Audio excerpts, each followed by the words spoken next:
Welcome into the Lantern Sports post-game show. I'm your host, Gabe Burggraf, joined by sports editors Jacob Benge and Stephen Kishpaugh. What a game here at College Station. Maryland comes up a little bit short, but, Ohio State gets the job done, wins. And really, it was a tale of two halves. I put it like that earlier. Stephen, what do you see from the Buckeyes on both sides of the ball?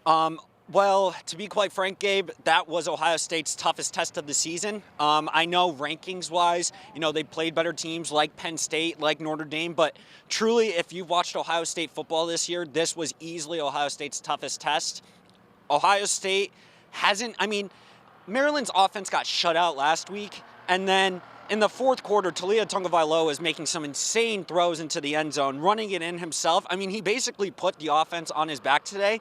And if I'm being honest, he probably played better than C.J. Stroud, who, is a Heisman frontrunner. But the defense, for the most part, looked shaky. There were a lot of times where Ohio State's defensive backs would play more than 6 yards off the line, and then that would cost them a lot of just free yardage against Maryland.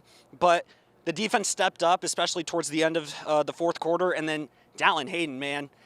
Travion Henderson was averaging less than 2 yards a carry. Ryan Day says, all right, it's your time, Dallin. And he goes out and rushes for 3 second-half touchdowns. Without him, I honestly don't think they win this game. Because there were a few moments where I was telling Jacob in the press box, a dropped interception or, a dropped deep pass that might come back to haunt Maryland. And it ended up haunting them. But, Jacob, what did you see from Ohio State, and, what did you just see in general? In general, and you mentioned the C.J. Stroud and Talia Tagovailoa battle there. I honestly could see where Talia there had the edge over C.J. in this game. He had the historical edge, becoming Maryland's all-time career passing leader there.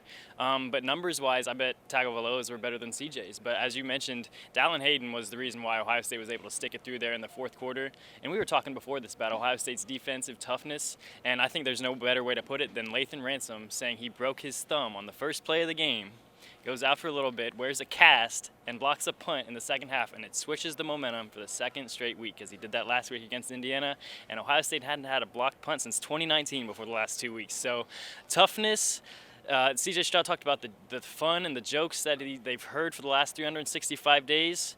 Fellas, it's game week, and Ohio State is ready to take its next shot at Michigan, and it's the first one in Columbus since 2018. Well, it's interesting, Stephen, you talk about kind of free real estate. The Buckeyes aren't going to be able to play off the line that much if Michigan can dominate the ground game. They're going to have one area of the game they can win in order to win that game against Michigan Saturday. But you talk also about things that could have been big.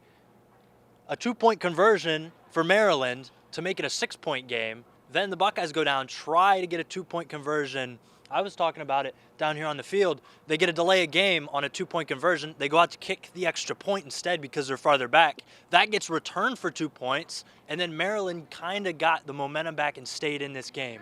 But the Buckeyes pulled away. They got a 10-plus point game win, which it felt much closer. It was 33-30 basically before all hell broke loose in the last 10 seconds of that game. The pass rush finally got there, and the Buckeyes got out with a win. That's really all that matters, 11-0, as both Ohio State and Michigan, right now, number 2 and number 3, are prepared to face off noon on Fox in the shoe for the game.